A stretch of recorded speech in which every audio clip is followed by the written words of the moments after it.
BJP ও কংগ্রেস ছেড়ে তৃণমূলে যোগদান গ্রাম পঞ্চায়েত সদস্যদের। গ্রাম পঞ্চায়েতে বাড়ল তৃণমূলের সংখ্যা। কালিয়াচক 2 নম্বর ব্লকের রথবাড়ি গ্রাম পঞ্চায়েতের 4 কংগ্রেস সদস্য ও 2 বিজেপি সদস্য তৃণমূলে যোগদান করে। উন্নয়নের কাজ করতে অসুবিধা হচ্ছিল, সেই কারণেই এই যোগদান দাবি তৃণমূলের। শাসক দলকে তীব্র কটাক্ষ কংগ্রেস ও বিজেপির। 26 আসন বিশিষ্ট কালিয়াচক 2 নম্বর ব্লকের রথবাড়ি গ্রাম পঞ্চায়েতে তৃণমূল জিতেছিল 14টি আসনে, কংগ্রেস জিতেছিল 7টি আসনে, বিজেপি পেয়েছিল 4টি আসন ও একটিতে জয়লাভ করে আইএসএফ। আর এর আগেই আইএসএফ সদস্য আইএসএফ ছেড়ে তৃণমূলে যোগদান করে। এবার কংগ্রেসের 4 ও বিজেপির 2 সদস্য তৃণমূলে যোগদান করলো। তাদের হাতে পতাকা তুলে দিল রাজ্যের মন্ত্রী তথা ওই এলাকার বিধায়ক সাবিনা ইয়াসমিন। দল ভাঙিয়ে গরু ছাগলের মতন মেম্বার ও সদস্যদের কেনা হচ্ছে, এমনটাই শাসক দলকে তীব্র কটাক্ষ কংগ্রেস ও বিজেপি। আপনি সংবাদের জন্য অফিসে যাবেন।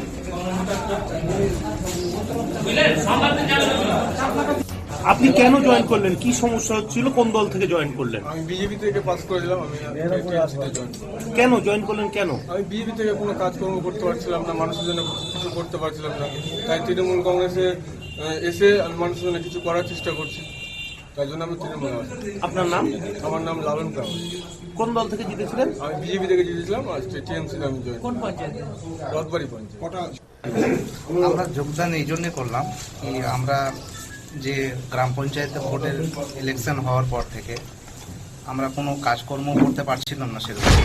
তো আমরা মমতা ব্যানার্জি উন্নয়নের জন্য কাজ করতে চাই, গ্রামবাসী যেন তাদের জন্য কাজ করতে পারি, সেই জন্য আমরা তৃণমূল কংগ্রেসে আজকে যোগদান।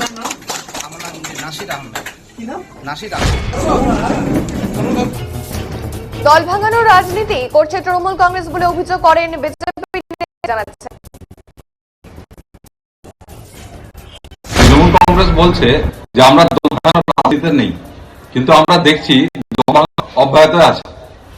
গতকালও আমরা দেখলাম বিভিন্ন দল থেকে কিছু মেম্বারকে গরু ছাগলের হাটের মতো কেনা বেচা করা হলো, কোথাও ভয় দেখিয়ে, কোথাও অর্থের লোভ দেখিয়ে। এই ঘটনা তৃণমূল করেই চলছে। এর প্রভাব কিন্তু জনমানসে পড়ছে এবং জনমানস মালদায় সেই প্রভাবটা প্রতিটা ভোটেই কিন্তু বুঝিয়ে দিচ্ছে।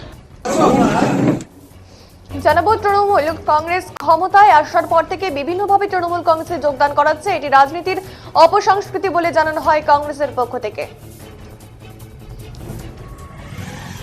তৃণমূল কংগ্রেস ক্ষমতাতে আসার পর থেকে গরু ছাগলের মতো রাজনৈতিক যারা ব্যক্তিত্ব, রাজনীতির সঙ্গে যারা যুক্ত, মূলত যারা পঞ্চায়েত, পৌরসভায় ইত্যাদিতে নির্বাচিত হচ্ছে, এমনকি বিধানসভাতেও যারা নির্বাচিত হচ্ছেন, তাদেরকে হয় ভয় দেখিয়ে, না হয় কোনো প্রলোভন দেখিয়ে, না হয় মিথ্যা মামলা দিয়ে নিজেদের দলের মধ্যে সামিল করছে। এই রাজনীতি যে অপসংস্কৃতি, এই রাজনীতিতে যে মিথ্যাচার, এই রাজনীতির মধ্যে যে দুর্নীতি, সেটা পশ্চিমবঙ্গকে কোথায় নিয়ে যাবে, সচেতন মানুষ এটা নিয়ে অত্যন্ত আতঙ্কিত।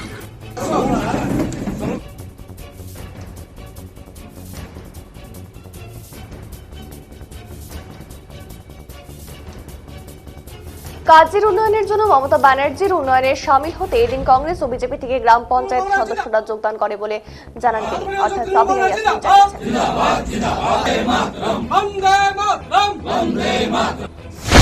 8 জন মেম্বার আনুষ্ঠানিকভাবে আমাদের দলে, তৃণমূল কংগ্রেস দলে যোগদান করলেন। আমাদের বাংলার মুখ্যমন্ত্রী শ্রীমতী মমতা ব্যানার্জি এবং সভানেত্রী দিদি মমতা ব্যানার্জির কাজের উন্নয়নের জন্য এবং সম্প্রীতির জন্য সকলে আজকে রথবাড়ি অঞ্চল থেকে 4 জন মেম্বার আজকে আমাদের জয়েন করলেন। আমরা সকলকে তৃণমূল কংগ্রেসে স্বাগত জানাই। ধীরে ধীরে আপনারা দেখতেই পাচ্ছেন যে লোকসভা ভোটে যেভাবে আমরা দেখেছিলাম যে মানুষ এখানে আমাদের ক্যান্ডিডেটকে আশীর্বাদ করেনি, কিন্তু তারপরে মানুষ আমরা দেখতে পাচ্ছি যে যারা একটা সময় বিজেপি করেছে, কংগ্রেস করেছে, তারাই এখন দিনের পর দিন প্রত্যেক দিনই আমাদের কোথাও না কোথাও জয়েনিং চলছে। এবং এটা কিছু নয়, এটা মমতা ব্যানার্জির প্রতি আস্থা। মমতা ব্যানার্জির প্রতি আস্থার জন্যই আজকে মানুষ যারা দূরে সরেছিল তারা নিজেদের ভুল বুঝতে পেরে আস্তে আস্তে মূল স্রোতে ফিরে আসছে এবং তৃণমূল কংগ্রেসে যোগদান করেছে। এর জন্য আমরা সকলকে তাদেরকে আন্তরিকভাবে ধন্যবাদ জানাচ্ছি।